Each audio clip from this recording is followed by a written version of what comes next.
Hey everybody, this is Roberto Blake of robertoblake.com helping you create something awesome today. So in today's video, I'm going to talk about how to get hired as a graphic designer, how you're going to get your first graphic design job. This is going to be extremely useful to many of you in the audience because you've talked to me about this. You're struggling to get hired in the job market. You're a new designer in the industry. Whether you're younger or whether you're a little bit older, more experienced in life, this could be very helpful to you because I'm going to help you understand exactly how people sitting in the hiring chair, which I've been in and I'm technically still in today as a creative entrepreneur, like how we think of it when we're approaching graphic designers, when we're hiring for work, how you can get that first job if you want to work as a graphic designer. I'm also going to speak from some of my own experience, having worked as an in-house designer and also having worked in an ad agency prior to my becoming a creative entrepreneur. So I want to preface this video by starting out with a very important phrase. It's called employer empathy. Employer empathy is where instead of thinking about what you need, you're putting yourself in a position to really think about the value that you create for someone else. You're putting yourself in their shoes. Instead of thinking about, I really need this design job so I can pay off my expensive student loans, you have to think about the person who's hiring you, the guy or gal who needs you to be able to deliver for their brand and has this anxiety of hiring a stranger, interacting with them every day for the next 3 to 5 years, and shelling out 6 figures plus in that time period to invest in them. That's a really big commitment. I want you to take that into perspective that over the next 3 to 5 years, this person's probably gonna pump like over $250,000 into facilitating your livelihood, whether that's in the upfront cost of paying your salary, the equipment that you use, any training that they have to provide you with, and the loss that they take for those first 2 to 3 months while you're getting the hang of things. So that's a real big commitment to make, and if you were writing that check, what would make you comfortable and what would make you trust that person with your business and with your reputation? That's something you really need to think about. So what are you doing to position yourself as someone likable and trustworthy, someone that they can rely on and depend on, and that they can feel really good about making an investment in? So let's talk about that. Part of it is going to be your portfolio, another part of it is going to be your personality, and another part of it is going to be your paperwork. Now, let's skip right to the paperwork. I want you to understand that there are some people who still value a degree of some kind, whether that's in graphic design or whether it's a completely different degree. Some people just want you to have it.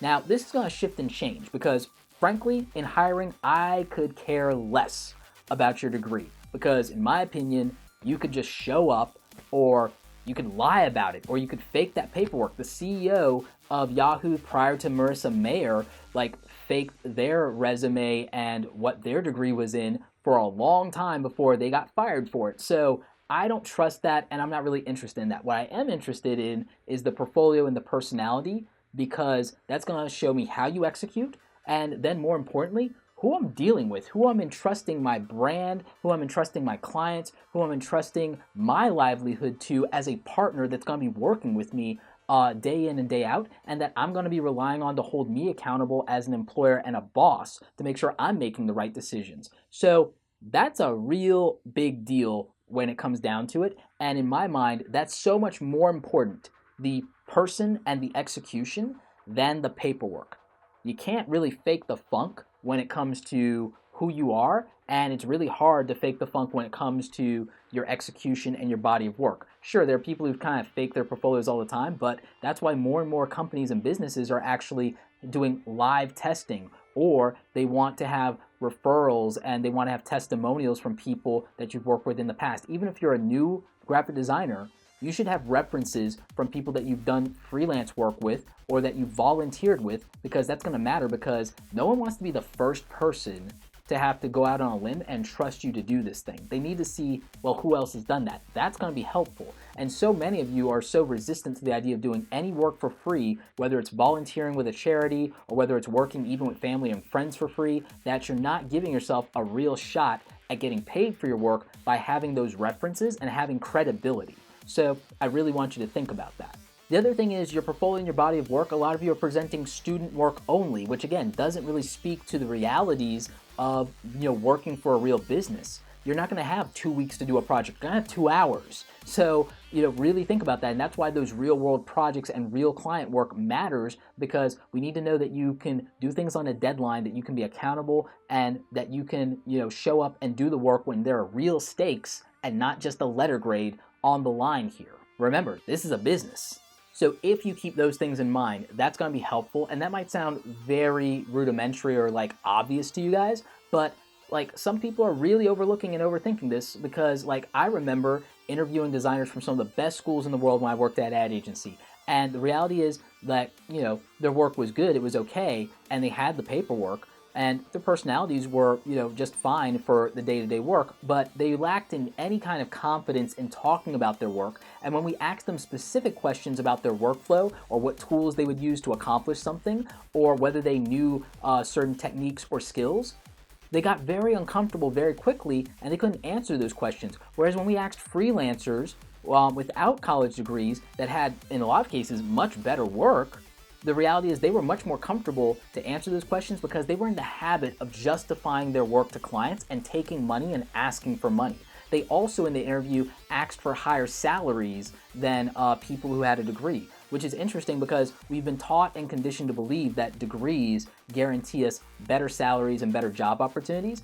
But the reality is that executions actually guarantee this, that the actual work that you do, whether you have a degree or not. I've always told college students that while you're 4 years in college, when you've got spare time, do not go to parties, do not hang out, hustle, build a brand, build a business, get clients, get referrals, get testimonials, get video testimonials if you can. I tell people to do all those things, build a website, because that means that by the time you graduate, you're comfortable to ask for money, and you also have developed something that justifies you and backs you up to ask for that money. So that's a big part of it. The confidence that you bring to the interview is also going to be very telling about the value of the work that you can produce, because if you're not confident in your work and your execution, when you do show up, if you get the job, you're not going to be confident in pitching your ideas. You're not going to be confident in explaining things, and it's going to be very difficult to work with you because you may not believe in the work that you're doing. And if you're just phoning in and show up for a paycheck, like, people who do that don't last, and that matters. So make sure you're practicing talking confidently about your work and confidently about your process and being able to explain it without jargon. If you're applying for an in-house graphic design position, remember, a designer or an art director may not be interviewing you. A layman, someone in HR who has never touched Photoshop, might be interviewing you, so you need to be able to explain and rationalize what you're talking about to someone like that, someone who's just an end user. So do not try to talk over their head and sound impressive. You just aren't going to get anywhere doing that. When you are talking to an art director and a creative director, ask a lot of questions. They love it, we love it, when you ask questions, especially if they're very intelligent questions that speak to you wanting to deliver value for us. Asking, you know, what your job roles will be. Asking what your ability to contribute to the company or what you're looking for in new candidates. Those are really attractive questions to ask because they mean that you care, versus asking what the vacation days are like, because that's about you. Really make it about understanding what you can do for the company, what value you can provide, and that will definitely help, and that will go a long way. Make sure prior to your interview that you understand what the company's values are, what they're about, what they're trying to accomplish, and who their customers and clients are. Make sure you really understand that, and then also maybe write down for yourselves 5 ways that you can actually contribute to that and really help the bottom line, 5 areas that you think you can help them with, and that might be helpful. And just find a really organic way to bring that up in the conversation, in the interview, even one point at a time. So that's something that I would highly encourage you to do, is just make sure you have a real understanding of why you want to work for this company and what they do and who they actually serve. Some final thoughts to leave you with is, if you're discouraged and you're putting yourself out there and you're not getting hired, really look hard at your portfolio and think about whether you've used your portfolio to position for the jobs that you want. I've done several videos talking about portfolios. I'll do several more on the channel, so make sure you're checking that out in the playlist. There's like 160 videos here with graphic design advice, so there's a lot of things that could help you if you still have questions. But I would say that if you're not getting hired, that it's got to be either something in the way you're presenting yourself, or it's got to be your portfolio, or it's got to be both. So try to develop some more self-awareness and really understand where you might be dropping the ball, or it might not even be that it's anything so bad. It's just that you're not positioning yourself to be the right fit for them. It's like, oh, you're a good designer, but you're not doing the type of work that we need to do as a company. So make sure your portfolio lines up with what the actual company is doing, not just what you think is cool or interesting. too many designers try to style themselves as artists when the reality is you need to be facilitating the selling of product and services, which makes you a marketer. So you need to make sure that your portfolio reflects that you have the ability to market the type of thing that the company you're pitching to is doing, and that will help them feel very comfortable to hire you and like you'd be a good fit because it's taking the guesswork out of it for them. So that's the thing that you need to do. Make it easy for someone to see exactly how you make them more money, and then it's probably not so difficult to get hired by them.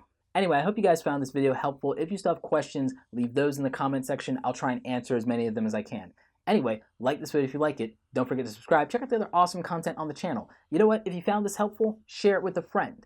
As always, you guys, thanks so much for watching, and don't forget, create something awesome today.